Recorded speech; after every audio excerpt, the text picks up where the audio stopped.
qué rico. ¿Quieres un cafecito? ¿Quieres un latte? Quizás un Yappalotte. Hay que yappear together. Enjoy, amigo, is welcome to Yappalotte. Qué rico. Qué rico. Qué rico. Qué rico. Qué rico. Qué rico. Qué rico.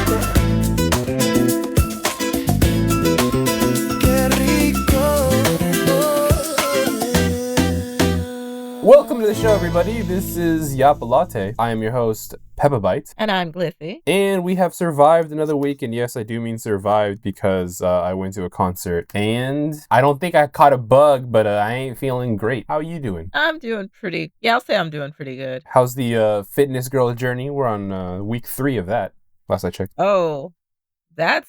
Okay, actually, that's going good. But, and I...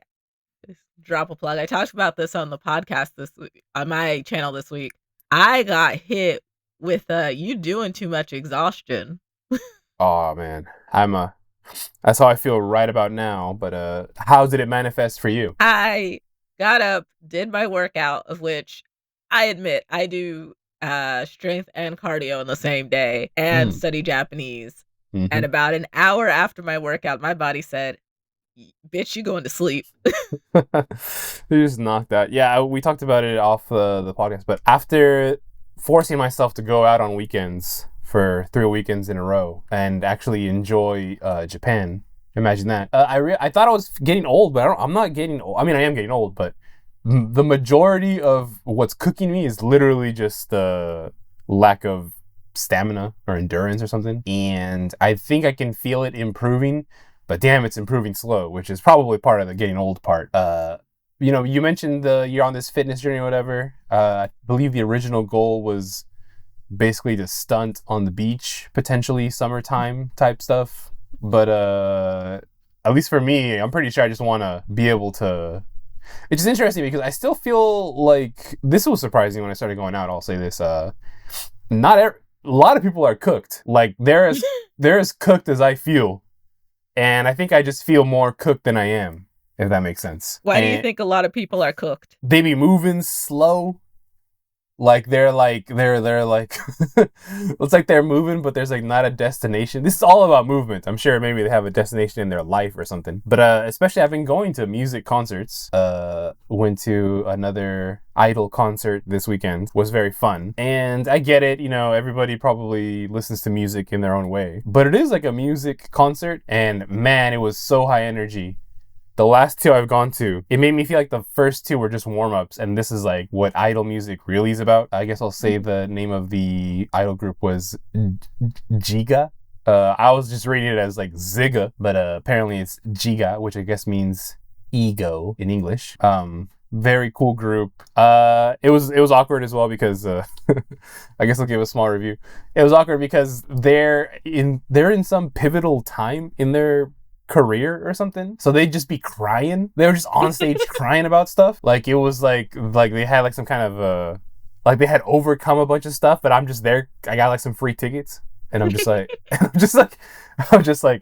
like clearly there was something going on. But I learned a lot. We had a guide this time. I had a guide who taught me, who was like deep up in the fandom, and not gonna lie, it's like very fun.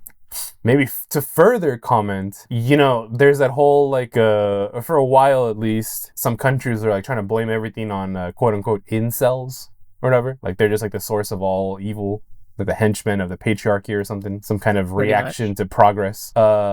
Someone else made a video. I wish I remembered who they were now because it was an interesting point. They were saying that, yeah, Japan has that, but actually all the incels are bros with each other, like actual bros. And that's what I saw. And by bros, I mean like they support each other. Like there's a network, there's a structure. And not like they support each other to go out and do harm. Like literally they'll like meet every weekend, they'll hang out in a group. They're like old people with like hobbies. Like we're gonna all play what's that one thing that was trending in the US? Pickleball? Or there's another one? Maybe? Oh, Lord. I think it was pickleball. Yeah, it was pickleball. Right? Yeah. It's like that, but like on diverse topics. Like, oh, let's meet in Akihabara. And you're like, what are you guys going to do? Go stare at women? But it's like, then we're just going to go shop for comic books together. And it's like, oh, okay. It's like very infantile kind of, and Well, but at the same time, it's like supportive enough that there's not just like stabbings and murders all the time out here. I mean, every well, week the we. incel thing is Mhm. like, being lonely. Right. And I think that here in Japan, like once you find your group, like your people, you don't necessarily need an SO. You can just, like you said, hang out every weekend. And they be hanging out and obviously there's, of course, we got to get some capitalism here. The industries that be will target these people, and it's like, for me, like, I knew they existed, but I thought that was like their actual passion, like whatever. But anyways, it seems it's more than that. There was a whole missing component, which was they actually care about other people. I didn't calculate the part where spending time with other people is like a major draw, not just the hobby itself. And that's what I witnessed, basically. Because, yeah, like, everybody was gathering at the concert, and like I said, the concert was very high energy. But because I was part of an actual crew, they were all gathering like multiple hours before. They had actually gone to like multiple concerts before, and then the artist announced that they were gonna be at like all the way in Nagoya for like some idol thing. I think it's like the biggest idol gathering event in Japan of the year, probably. And they weren't originally scheduled to be there. In fact, it was something like, this is interesting. It was something like yesterday was the first day, and there's multiple days. And then a lot of people went to go see them in a small venue in Kanagawa, including myself, rather than go all the way to like the big event. And so they were grateful that everybody kind of forsook the event in Nagoya to come here visit them and to come watch them in Nagoya, or to come watch them in Kanagawa. But actually, surprise, surprise, we will be in Nagoya tomorrow. And the bro who hooked it up for us, he was like, I guess I'm going to Nagoya tomorrow. I already, like, during the concert or something, he already booked like an overnight bus, and he was gonna go follow him. And That's dedication. that's what I'm saying. Like, but again, it's like, if it was just me, right? I'd just be going to sleep. And I want to believe that's a normal reaction, but maybe it's not. But what I will say is, like, I'm sure it wasn't only the artist at this point. I'm sure there was something else. There was some kind of community aspect or whatever. So it's like, okay, it's not just gonna be me going, like a bunch of us hardcore people. We were just gonna chill this weekend, but there's another opportunity for all of us to hang out together or whatever. And then they just decided to do it, and I thought that was pretty cool. But Oh, that is pretty cool. yes, and I have altogether too little stamina to keep up with this lifestyle. So so that's how I was thinking about health. But how about you? What would you do with your newfound healthiness, so to speak? Is it literally just beach body mogging, or did you have another idea? We don't mog in these streets. No, I just wanted to be healthier. I'm not that old, but I'm getting older, and I thought I should. Well, here's the vain part. I was like, I want to lose some weight. I've just decided. That, I feel like that's mogging though. You're just trying to mog. But yeah, I don't know. Yeah, I mean, yeah, we're definitely getting older when it's like, before it's like you just do what you want to do and then you don't really think about it. But see, again, I don't know if it's being older or if it's just like getting locked in your ways. And then as you get locked in on certain ways, then certain things start falling by the wayside, where it's like, oh, you want to use this muscle? Like, there's no reason to use this muscle on your daily. So it's like, now you got to go out of your way to use that muscle, or else it's just gonna, what's the word, deteriorate, I guess. That's been my experience. I mean, you heard me before the show was cooked, but luckily there's someone inside me who can still yap. Hence, Yappalotte. But okay. Well, you are one of the kings of yapping. We be yapping. What's on the docket for today? Sure. So I think we have a mix of stories today. I have 2 stories, and I assume you have a couple. I might. Yes. And so I guess I'll go first. Mm-hmm. What do you want? Food or not food? You know what? Let's do not food, only because my tummy hurts, but maybe it'll be better in a little bit. So let's do the not food one first. All right. So it's about to be hot in Japan. I mean, it's already hot, but it's technically rainy season. Oh. And that means it's time to start looking for your vacation destinations. True. And so one thing that I think might be of interest to some people is maybe going to an historic site. And so On June 25th, a new hotel resort is opening. Okay. It is called Hoshinoya Nara Prison. Okay. Yes. So you get to go stay in a prison. Its tagline is "From historic walls to timeless elegance." So they kind of jazz this place up. Can the elite make it less obvious they want us enslaved? Please. Just for like one moment. It's like, give them prisons for them to frolic in on their time off as well. Not just the metaphorical prisons that we have them in companies. Well, this is to be fair, this is a restored prison, if I remember correctly, from the is it from the Meiji-era? I don't know. Perhaps. But it's so like, we're going to take this prison and make it classy and elegant, and you can also go to the museum. But they're leaning into the prison aspect of it, right? Yes. Yeah. So, like, if you go in and if you look at the pictures and slide down, and I hope you include this in if you can, the doors to the hotel are still the old prison doors. Let me see here. Like, to the hotel rooms.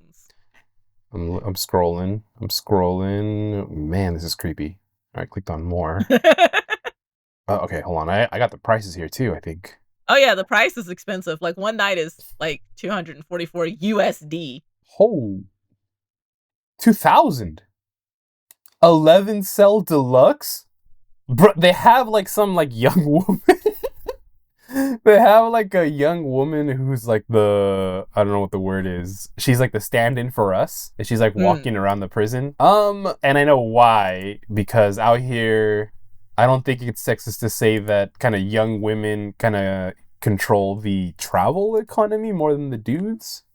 Maybe I'm wrong here, even though I just finished talking about dudes traveling, but she's not just a young woman though. She's like a very erudite looking elite, flowy clothes, and her shoes are literally silver and shiny. Fascinating. The prison, the picture you mentioned, I'm definitely gonna include it. Seems beyond fucked up to me. There's a lot of okay. The first thing I thought of is it reminded me kind of the capsule hotel style rooms, where the rooms are they're very much next to each other. But in this one, these are literally wooden prison cells, and they've tried to like make them look like something. Like they've added carpet on the floor and stuff. Like, are we barefoot, son? Like, what are we doing? Like, they've added carpet on the floor. They've added I'm not a fan of the decor. I guess I'll put it that way. But it looks like it almost looks like when Latin America attempts to upgrade stuff, they just be painting like bright, happy colors on things. It's like, and then there's a very creepy are you looking at the one where it says like 224 on the left? Yeah. So like, there's a happy green door, and then there's just like some moldy looking concrete, like looking like right there. It's like, hey, on the outside it's nice, but you're about to get in here where, like, you know, someone had mental anguish for God knows how long. Multiple people probably anguished here. And I don't know what the hell is that thing at the top. I feel like they could like chain a human there. And this is creepy vibes to me. This is creepy vibes, and I'm a fan of all the concrete kind of, but I'd be more of a fan if it was like more recent concrete, you know? Not like concrete for me doesn't kind of harken to, you know, like whatever the old buildings in Europe are made out of. Concrete to me is like utilitarian, and I don't know. I don't like it. I'm not a fan. I could go on, but I'm not sure. What do you think?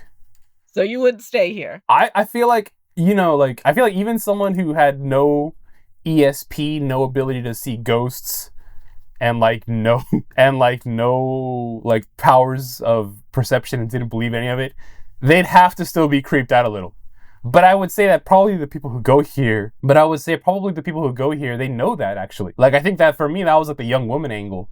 Like, some of these young women be reading them fan fictions that involve, like, you know, I don't know, what's the word? Sequestration? What is that word? Like kidnapping. Like kidnapping and and like potential threats of violence and whatnot. Like, that's what it feels like. It feels kind of like naughty. And I don't, am I tripping? Isn't there like an angle here of like, come get in your cell kind of thing? You took it to a place where I didn't go. Because That's what I'm thinking. Yeah. Let me tell you, there's a section of, I guess, hotel gimmicks. Uh-huh. And in the US, also like wedding venues. That I'm like, I don't care if you have any sense of ESP. You should have a sense of bad juju. That's what it is. Yeah. Because like, I don't want to stay here. I don't want to stay on a plantation. In my hometown, Waverly Hills is like the famous horror spot because it used to be a tuberculosis hospital. Jesus. They turned that into like a gimmicky like haunted house, and now like I think there's a hotel there, and I'm like, I don't necessarily believe in ghosts, but if there are ghosts, they're definitely there. Yeah. Why would I want to go there? Yes. And mess with them? That's their house. Yeah, and it's interesting too because Japan is all about kind of destroying and rebuilding. So like the fact that they just kind of kept it there for a long while is like extra creepy to me. Like in the US, okay, like buildings become derelict, and then I guess Japan too, but I mean those buildings are usually privately owned, like someone's house or something. But other countries, yeah, the buildings will become derelict, and then that's the old steel mill. No one touches it because I'm sure there's something going on in the background, some kind of bureaucracy or insurance scam or something. But a whole prison in the ancient capital of Japan, that thing was probably like secretly operational. You can't fool me. Well, like, I know I said that it was 244 USD, but for those of you out there who are adventurous, because you have 10 days, opening on June 25th is $506 USD. I'm looking at it total. Man, what is this? I can't even paying to go to jail. I can't even read this. It says one person, one night USD 506 over a 2-night stay. But then it says total room rate USD 2,025 USD. Standard rate dinner, bed and breakfast $3,319. Well, yeah, I think if you just want to stay and nothing else. Also, it depends on how long you're staying. So I clicked the button and it automatically gave me 2 nights, which jumped me up to 877 USD. So okay. I will say another thing though, which is Japan does hotels very well. And I only say Japan because I have no experience. Well, I have whatever experience I have of hotels in other countries is limited, number one. And then number two, they're like, they've been purely utilitarian. Like I know people go to, would you call it a resort hotel? A resort hotel? Yeah. I know this is a concept. This was never a concept in my family. You could probably guess why. Money. But in Japan, for sure in Japan, which is very interesting, and I'm sure it's the same case in some hotels around the world, you could go to a hotel in Tokyo and just go for their breakfast and their lunch and their dinner, and it'll be like good. And it's not that expensive either. Yeah, and it's not that expensive either. What did you do? I went to some random hotels, but I also went to the fancy continental stuff as well. Yeah, and it's like usually it's not super expensive. If you're not a dumbass like me spending like 3,000 yen on Gusto, you could probably just forego Gusto 3 days in a row and then have a proper meal at a hotel, feeling pretty good. Actually, yeah, I have had friends do their parties and stuff at hotels. It's very cool. Yeah. But there's something weird about There's something weird about it. I don't know. One of the pictures, it has the room, and then it has what's in the closet, presumably of an exemplary guest, and the dude and the clothes are linen. Let me make sure to save this image. The clothes are linen, they kind of hearkening to the prisoner outfit. More traditional fabrics or whatever in the past. I'm not sure how I feel about it. On one hand, I almost do admire it. I guess there's a museum here as well. So, okay, maybe they just had a museum and they're no one's coming to our museum. Well, then let's make it a hotel. That's pretty cool. It is in Nara, which is pretty cool. But I just don't trust it, man. It's the bad juju, like you said. I think it's probably more than that. I feel like there's probably with prisons and anything that is meant to lock up humans like this, it's probably a longer history than they're letting on. People be getting kidnapped and disappeared all the time, bro. Why wouldn't you take them to a defunct prison is what I'm saying. And then, fast forward and now You got a bunch of elites spending 1K, dropping 1K for a weekend there. Sus.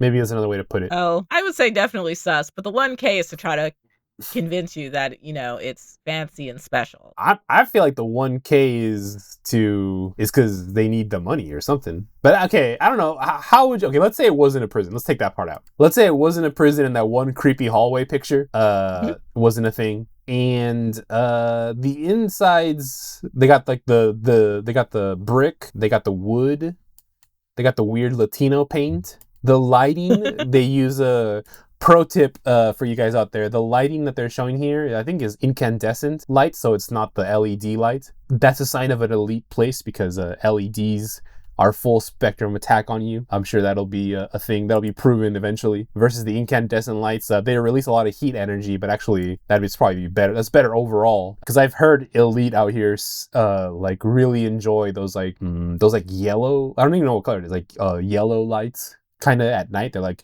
that's how you know this is a good neighborhood. If it's a bunch of LED lights, that's for the worker class to stay awake as they stay up all night, kind of thing. So I'm looking at their lighting. They got the elite lighting potentially. The brick again. I'm not an enemy of brick. It's a choice. The beds look nice as well. I'm not sure.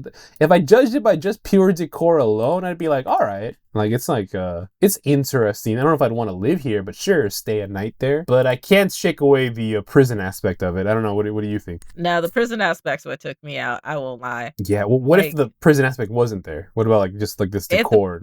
No, because that decor gives me creeper vibes. I would be asking questions like, what happened here before?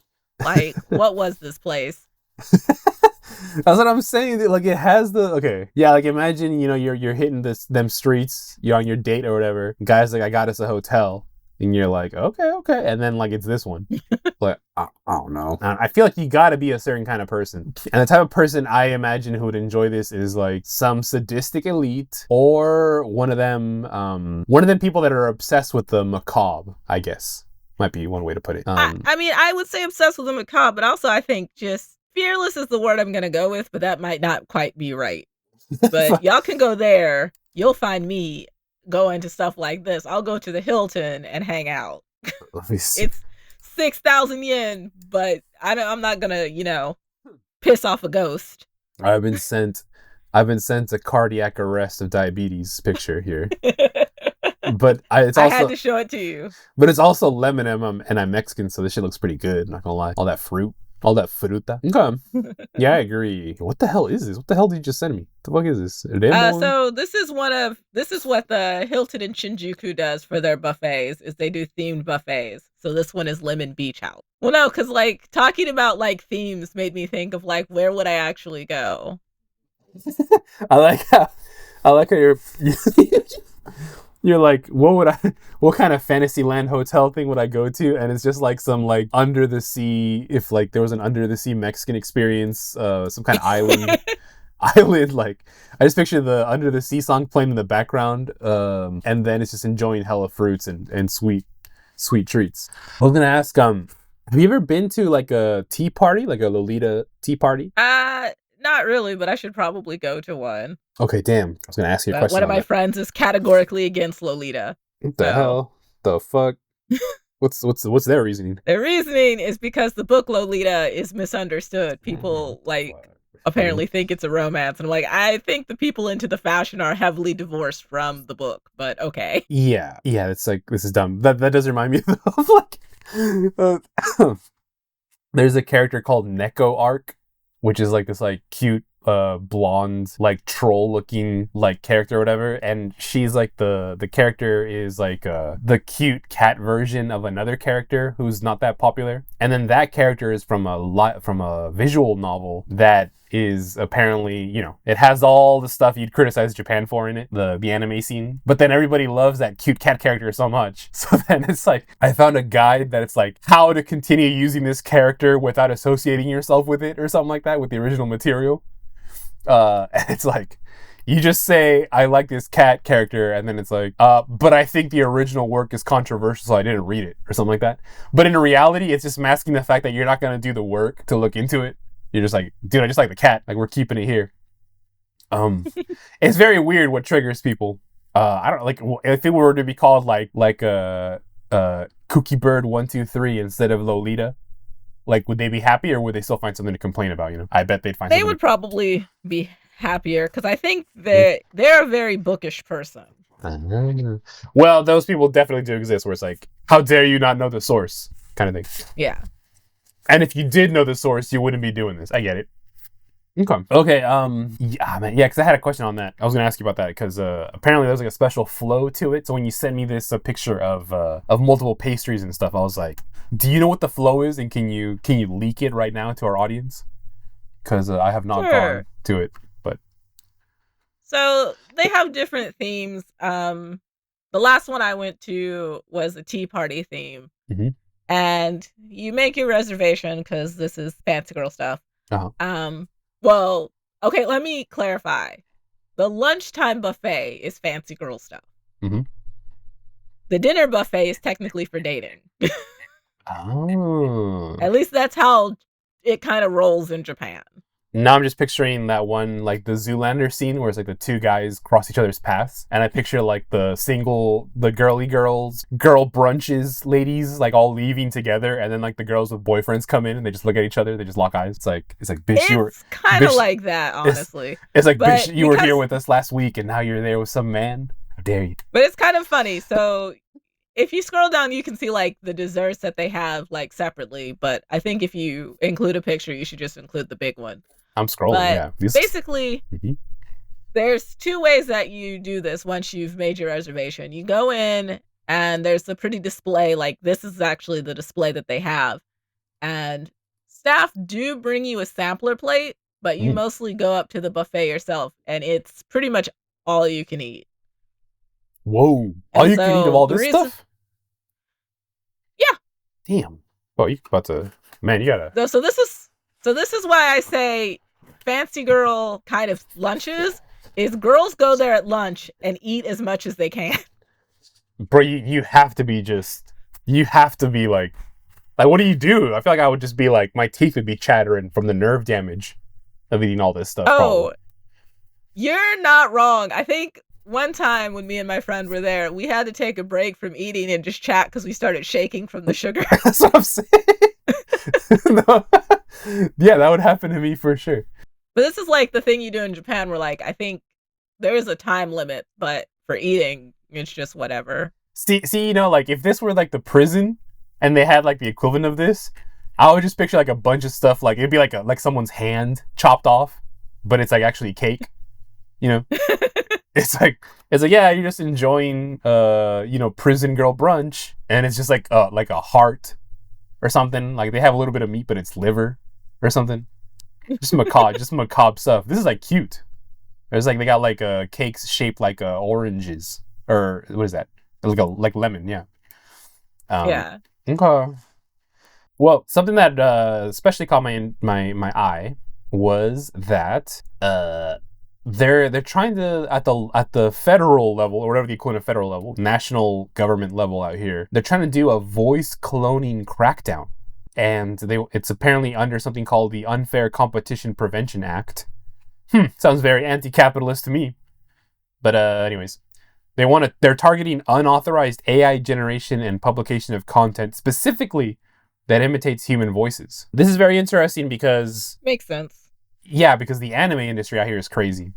And I've had this, and everyone knows anime, everyone knows the voice acting, the dubbing. Like, people can say it sounds fake or something, but for whatever reason, it's so good. And by the way, I'm not just like a weeb on this. Like, I've listened, since I can like understand a few languages, at least partially. There are other countries that do really good voice acting as well. And other good languages that tend to have like very like high-level voice actors that everybody just knows. It's like, oh, I know that person's voice. And so this goes beyond just Japanese voice actors. But the voice acting here is really good. And actually, I had the experience last week where I found like a radio player that I had. And I was listening to the radio, and it was the middle of the night. So like, I don't know who listens to the radio in the middle of the night, but I was awake. So I was listening to it. And the voice acting on the radio was good. Like, it was clearly, like, you could tell, like, it wasn't just like in the US where they do have radio voices, don't get me wrong. They've had that forever. But nowadays you can just kind of speak candidly like it's a podcast or something. But actually, in the Japanese radio, they were still like voice acting. They were still being like characters to some extent, which was very interesting. And I'm like, this, like, even the radio is like I picture like there's like so many voice actors out here, people whose voices just sound good or sound pleasing to the ear, or like they work on their voice. And there's so many of them that it's like 1 a.m. and they're on the radio right now. I mean, I guess it could have been pre-recorded or something, but the point is that their voice was even seemed like above average as someone who used to listen to the radio a lot. But yeah, so they want to prevent voice cloning because yeah, it's quite easy. As someone who messes with AI, it's quite easy to voice clone. It's quite easy, but this is because it's already happened. Mm-hmm. So Kenjiro Suda, or Suda Kenjiro, is Japan's first case about unauthorized use of a celebrity's voice created by generative AI. He is launching a lawsuit against TikTok for videos using his voice that he claims are imitating his voice. Supposedly at this point, there are 188 videos featuring narrations with his voice or characteristics of his voice. Mm-hmm, mm-hmm. And this leads to something that I think is starting to happen in the US, where they're just saying like, you have to just start copywriting what you can about yourself. Copyright your face, copyright your voice, mm-hmm. or just do something so that you still get paid, basically. Yeah. I don't know, like, it's interesting to me. I guess, this guy must have a very distinct voice that it was easy to figure out or whatever. But I think there's a way to do voice cloning where you can take most of the voice, but it doesn't really sound altogether like the person. So I'm... I mean, mm-hmm. The thing is that I want to say that he's not the only one that's done this, but mm-hmm. It's something you have to consider because they will just... In the future, there's a risk that they will just, copy your voice and use it. Because I think they are doing it to, like, bring back the movie voice. Mm-hmm. Sure. I guess I'm thinking like that guy in particular, I feel like his voice, if it's the guy I'm thinking of, his voice has kind of become like an archetype of itself. So like if he were to get hired, they'd be like, do your voice kind of thing for this character. Like obviously he's still voice acting, but he's acting as a role he's mastered, so to speak. And there's to be more specific, there's a Qwen voice model, Qwen, that lets you generate an original voice. Like you can literally just type in like 40s male deep voice or something like that, and it will generate a voice like that. So what I'm saying, like, to what and this is very similar to the to the generative AI when it comes to illustration. So it's like, what could you do there? Because it's not really his voice, but you know what I mean? It's like, it'd be like if I said generate something in the style of Picasso. Like pretty much every AI is gonna know, every image illustration generative AI is gonna know what the style of Picasso means, but it's not a Picasso, right? So like, mm-hmm. What you have, the reason they're talking about like copywriting your voice or copywriting your face is so that if it's generated for profit, you still get paid. And I mean, this is something to consider because like music is trying to go hard at that. But what happened there is like, if you remember, they used to do like, we fed all of Nirvana's songs into an AI and this is what we got. Mm-hmm. Right. Yeah, sure. And like, okay, so if you sold that, the question becomes, does Nirvana's estate get money? Like, yeah, right. And by estate, I mean like Kurt Cobain's estate. Do you have to pay Dave Grohl? Like, how does that work? And that's the thing that they're going to have to grapple with if they're not creating original sounds. And mm-hmm. then on the other hand, if you create quote unquote original sounds with AI, should you have to prove that they're original when they were trained off of these voices? Yeah, that part's the more interesting part to me because, like, how quickly does it become I don't know, bro, it was just in the model. You know what I mean? Like, if you're like a 13-year-old right now and you're playing with this technology, well, it's like you're going to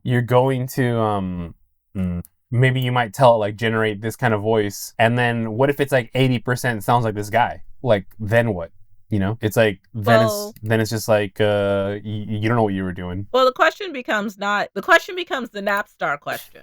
Mm-hmm. So I know probably people don't know or don't remember Napster, but Napster was a music downloading service that was illegal. Mm-hmm. And it was kind of wild, wild westy illegal. So you would download something and it might be what you want. It might not be what you want. Mm-hmm. But the reason I bring up Napster is at first they tried to sue individuals and then realized there was no money in it and went after Napster itself. Yeah. Because, right, you suing a 13-year-old who downloaded some songs on their grandma's computer. Oh, like, there's no money there. They locked in. They're just terrorized. They're just terrorizing on them kids. Yeah. And so in your situation, that becomes the question. Do you sue this 13-year-old who had no idea what they're doing, or do you sue the company that provides the service? Yeah, and then how are you going to sue, like, for example, in the case of the Qwen voice language model, that thing is free. Like, that's not where they're making their money. You could still sue them for it. You don't necessarily sue to get money. You could sue to try to make them remove the training, which I know is not... Yeah, like, you're going to sue them for damage, except for the part where it's like, well, our model doesn't, like, F with you, doesn't attack you directly. Like, you're just in the training data, bro. Like, yeah, obviously this is, like, new legal ground. Like, I don't know what they're doing, but I feel like the case against it is going to be... Like, I'm sure Japan will figure it out because I guess these voice actors for Japanese people, they're like a kind of national treasure. So they will try to figure out how to go about it, but... The more interesting question, I think, is not the legal part. It's the capitalism of it all. Mm-hmm. So, if I remember, they were talking about sometimes when you're an actor in the US and you go in for a casting call, they see if they can pretty much copy you to use you for extras. Right. And then not need you. So the question is are they going to try to sneak into these voice acting contracts that they get to use your voice for AI training? Yeah. Because once you sign that, then it's over. People up to this point, they're like directly asked, right? It's like we want to clone your stuff. Read your contracts. Yeah. And then, you know, there's a thing where like some what would you even say, like long time actors will they contract some disease or something, some illness, and so they'll willingly give as much digital versions of what they got so their studios can keep making movies and stuff with them. That's another thing. And I gotta wonder, like like, for example, if you have like some legendary voices, like I guess the girl who does Pikachu is still quite young, but maybe like the Dragon Ball Z lady, the one who does like Goku and Gohan and stuff, like she's up there in age, and I'm sure a lot of people can do her voice, by the way, because again, this is the country of voice actors. But you know, theoretically, if someone was like, hey, can we capture your stuff in a very sophisticated model? Can, like, in the next generation model, and like a model from 10 years ago, can we take all of your voice acting and train it? It would probably result in something that's, you know, indistinguishable from her original voice acting at that point, the way AI is going right now. So maybe that might be worthy, that might not be worthy, kind of thing. Did that take away from stuff? And like, whose choice is it, you know? If the voice actors wanted to do that, but then like it creeps people out, they don't want to hear it. It might be some kind of mess. I don't know. But yeah, I think there is the capitalist angle is the angle, I guess, in this case. Okay. Do you have another news article? Sure, let's do something fun. So I am going to present you with another thing. Okay. This is the Will Peppabyte Eat It again. What the fuck is this? Shakey's Pizza is doing some pizzas inspired by the culinary traditions of central Japan's Kansai region, as said by Sora News 24. But the thing that gets me is the first one, really, because it's not con carne. I mean, con carne just means with meat, right? Yeah, I feel like everything is. But it does say chili con carne, and that is. Okay, I've been staring at it. I don't even know what I'm looking at, if I'm being real. Was this like what are those onions called? Look, is that a leek? Or is that what that is? Yeah, green onions? I don't know onions. I don't know my vegetables. I see, okay, there's a bunch of green onions, and burnt meat and burnt bread. And I assume cheese. And it just says Kansai chili con carne style pizza. I'm reading it now. We start with let's see. The topping for this is complex concept is Sujikon, a dish popular in Kansai made by simmering gyu suji, beef tendon, and konnyaku, cognac gelatin, simmered in a soy sauce-based stock. The sauce here has a Kansai twist too, as it's a mixture of tomato sauce and doro sauce, a thick, savory, bro, I never know how to pronounce this word, Worcester Worcestershire sauce. Worcestershire-like sauce made in Kobe with a little spicy kick to it. That's what we call slop. That's what I would just call this slop. Sometimes slop is good, by the way. The gyusuji and the gyusuji sounds really good. The beef tendon and the way it's simmered in the soy sauce. But like the konnyaku and then the doro sauce, and now you're adding like some sloppy joe's tomato sauce, and then apparently doro sauce is, how do you say that word? Worcestershire sauce. Worcestershire sauce. Worcestershire sauce.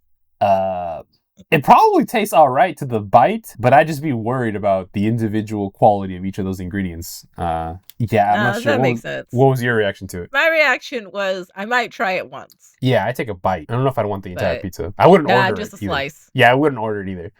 To be honest, that one doesn't seem that good, but the other ones seem worse. So. Oh, the other ones are worse. I wasn't gonna torture you with the other ones. Yeah, we got a Saikyo grilled Spanish mackerel Alfredo style pizza. First off, I don't even have the energy to complain about the way they be painting green vegetables on food for some mysterious reason. Like expecting that to mean something. Expecting that to like balance it in a different direction. What the hell's going on in this Spanish mackerel Alfredo pizza? Is it like So we have white miso marinated grilled fish. Spanish mackerel is usually what's used for that. And then it has buttery Alfredo sauce and Japanese mustard greens. What's the green? That's the greens. The greens are mustard? Yeah. Okay. Yeah, no. Get that out of here. Actually, to be honest, that might be the most delicious one, just looking at it. But again, people gotta stop eating so these. Bad. Yeah, people gotta stop with this raw green nonsense. Please stop. The dessert pizza is the worst looking one, though. I will say that. The dessert pizza looks like it looks like it's moldy. Yeah, what's that dude? Hold on, let me see. This is not gonna be even that funny or worth it, but in the anime Re:Zero, there's like this clown looking dude named Rosewall. Like literally this looks like some food a clown would order and eat just to keep the joke up. Like your friend with clown makeup on would be eating this and you'd be like, bro, okay, you don't have to keep the joke going, bro. You don't have to eat like some like whimsical pizza with like balls of, was that matcha and strawberry mochi. What is it? Okay, yeah. No, wait. It's mochi folded with anko and sprinkled with cinnamon. Get out of here. But I did discover that like a lot of countries just like to eviscerate and like violate pizza.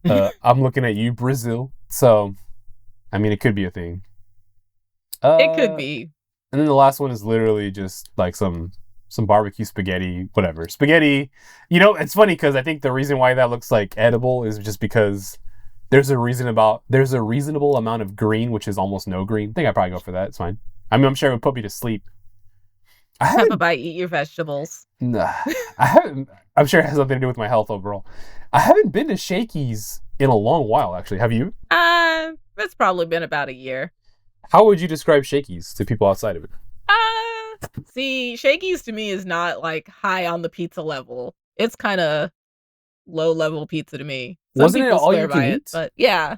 Yeah, it's like all you can eat pizza of like, and they like they know they're all you can eat. It's like very thin. You're just eating like flatbread basically with a little bit, like a very small, like a modicum amount of like toppings on it. That was my experience. Yeah, because it's supposed to be American type crispy pizza. That's not. I think Shakey's is originally American, isn't it? Yeah. Shakey's. Yeah. I mean, there is a pizza restaurant called Shakey's. I just never even knew they were they were the same thing, I guess. But it makes sense, I guess, if they were. But yeah, I'm not a fan of the crispy pizza myself. I want like that pizza that's like so thick it's like basically uncooked. That's my style of pizza. Well, I mean, I suppose we can just end it there on a high note, on a delicious note, if you will. I could go for, I'm not gonna lie, I could go for some pizza now. So I guess overall the pizza must not be too bad if it's triggering me to consider buying one after this. All right, well then, thank you all for listening. Thank you for your time, and we'll see you next week. See you next week. Qué rico, qué rico, qué rico, qué rico, qué rico, qué